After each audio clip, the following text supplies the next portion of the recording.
I've decided to use football as my metaphor for my concept map.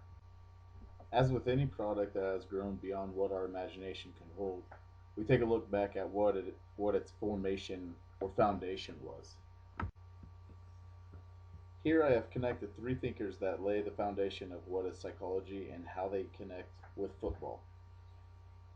Achaemon, who made connections between the brain and sense organs, Empedocles, who established the four elements, and Democritus, being very important, known as the father of modern science.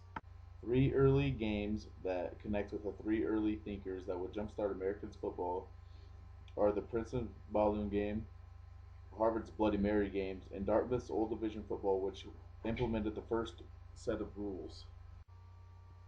The ball has been given to Socrates. Like the ball, Socrates' thoughts are thrown around and concepts are built around those. As we can see, the ball is formed, but it hasn't taken on its true shape. With Plato being an idealist and Aristotle being a realist, I decided that although there are not many differences between them, they still have enough to separate themselves. That's why they are broken down into individual teams. Here I've decided to use Harvard and Yale. They are forerunners at the college level of football and the creation of it. I would merely choose St. Augustine and St. Aquinas to be the offensive defense, just because the two views on how the church had its influence on both of those. I would also like to include the Boston game, a game where the integration of both kicking and running, as opposed as one another, were integrated. And I see this as becoming more an organization of the game, just as psychology or philosophy had been at this time, yet there's still no set of rules. The first set of rules that were implemented was based on more of a set of soccer rules, kicking than rugby carrying. I chose Descartes to represent the first set of rules. His ideas of animal spirits explain how the fluid moves through the body and able for it to move. The next change in rules that we see here is the movement from the ball going from a round shape to an oblong shape. I see this as Spinoza being a small change, although most of his work were follow ups of others and had no expansion. We still recognize him as a founder. Locke is my next thinker. He says that experiences derive from sense impressions as a person's life proceeds. So I see this as rule changes, how we are modifying from the game of soccer into more of a rugby style. Um, this would include a try, which we now know as a touchdown. As the standardized code of rules came out, we see the primary means of scoring from going from kicking the ball, like in rugby, to running the ball in for a touchdown, as we now do with present day football. I see this as Kant and him saying that we're able to organize and transform experiences into knowledge. As with psychology, football has its own father. Walter Camp is known as the father of football and has had a huge impact on what the game looks like now, as in terms of players on the field and where certain lines are, amongst other rules. Camp is represented by one for obvious reason. One is known as the father of psychology.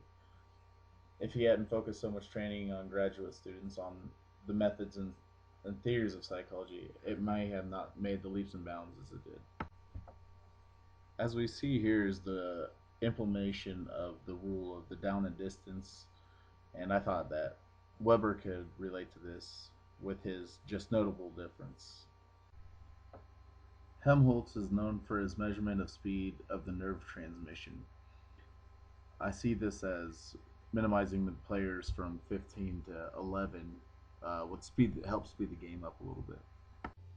I've put Faulkner and tackling below the waist together to show how first experiments have revolutionized each individual aspect. Um, Faulkner is known for his psychophysical experiment, and obviously, tackling below the waist has indeed become part of the sport itself. Titchener says that sensations and thoughts are structures of the mind. So the only way I could see fit is the development of the helmet to protect the brain itself. As an American professor of psychology and a follower of functionalism, I'm sure James would agree with the adaptation of the helmet, moving from leather with pads in it to absorb certain impact to the plastic helmets that are measured in size for each head to reduce injury to the mind. As football starts to move faster and becomes more developed, we see the creation of the forward pass. I've made a connection with Freud here to show how important he has been to psychology. His psychoanalytic processes are something we learn from day one, as we do with the throwing in football. We start to see the development of the game as a whole now, and are able to become observable to what our team is doing. So, as with Pavlov, we can see him being associated with practice in the sense of drills and adapting to certain calls and formations. And as for Skinner, it would be that of how the coach responds to the team in practice and on the football field, whether it be negative or positive. Kafka says that the whole is greater than all the sums of its parts.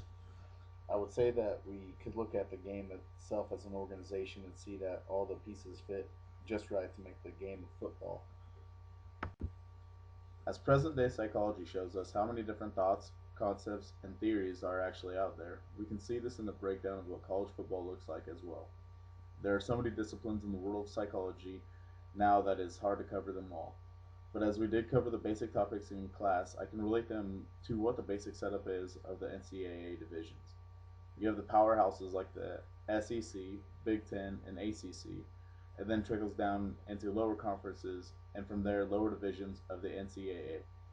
Just like psychology, college football has its own subdivisions, and as we speak, both of them are now forming new schools and putting their own thoughts and knowledge into the fields.